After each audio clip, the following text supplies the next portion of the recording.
How to remove frequently contacted from WhatsApp. WhatsApp automatically generates this list from your chat and interaction history. There is no single toggle to remove it completely, but there is effective workaround. So let's get started.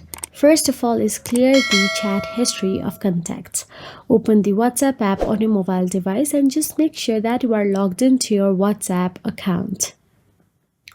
Once inside the WhatsApp, tap on the settings icon at the bottom right corner of your screen and navigate to your WhatsApp settings.